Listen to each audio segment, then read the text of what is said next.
Hey, hey, hey, hey, teman-teman, mari kita belajar.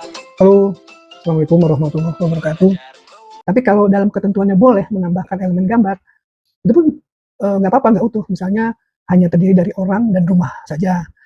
Kemudian peserta silakan menambahkan pohon, menambahkan jalan, menambahkan gunung. Nah, itu diperbolehkan. Tapi kalau seandainya ketentuan panitia tidak boleh menambahkan elemen, materi gambar harus penuh. Harus unsur-unsur pendukung itu harus tersedia dulu. Jadi jangan sampai si peserta menjadi terjebak. Terjebak dalam arti kok kosong ya, ini kok harusnya ada ini, harus ada ini. Tapi pada saat dia menggambar pohon, nah dia kena ketentuan. Akhirnya dia didiskualifikasi. Nah ini sebetulnya harus dibicarakan dulu dari awal oleh antara juri dan panitia. Nah hasilnya nanti akan disampaikan kepada orang tua sebelum lomba. Begitu. Nah pada saat penjurian proses terakhir ya, yang 10 besar, barulah juri akan menentukan juara 1, juara 2, juara 3. Disinilah hasilnya bisa dianggap pada ketentuan itu sesuai aturan main. Jadi pada saat diumumkan, tidak ada orang tua yang melakukan protes terhadap hasil dewan juri.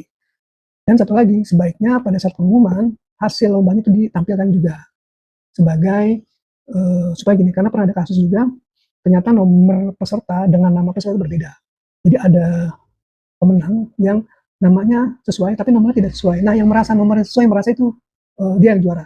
Nah, ini salah satu karena tidak ditampilkan hasil lombanya. Kalau seandainya hasil lombanya ditampilkan, itu pasti tidak ada masalah seperti itu. Nah, kira-kira seperti itu triknya atau tipsnya. Jadi pertama, anak-anak bila ingin ikut lomba harus dipastikan gambarnya penuh. Jadi jangan sampai ada area yang masih putih, masih kosong. Kedua, usahakan rapih ya. Rapih itu arsirannya atau proses gradasi warna, blendingnya itu rapi. Kemudian yang ketiga adalah ya rapi tadi mungkin juga bersih ya. Jadi selain rapih, bersih juga, bersih.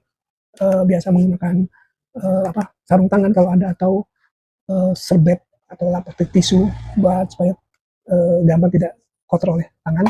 Dan yang terakhir adalah kecerahan atau kesesuaian warna yang eye catching, maksudnya yang menarik perhatian juri. Karena kalau warnanya terlalu soft atau terlalu gelap, itu tidak menarik perhatian juri. Jadi usahakan warna-warna yang memang menarik perhatian juri. Selain juga tadi kesesuaian, tingkat kesulitan proses, misalnya teknik gradasinya, teknik keriknya, dan lain-lain. Itu harus menjadi perhatian. Seperti itu, kayaknya semoga mudah bila anak-anaknya ingin ikut lomba, hal-hal yang tadi menjadi perhatian. Demikian tips dan trik dari kelas ITMRN, semoga bermanfaat. Demikian, wassalamualaikum warahmatullahi wabarakatuh.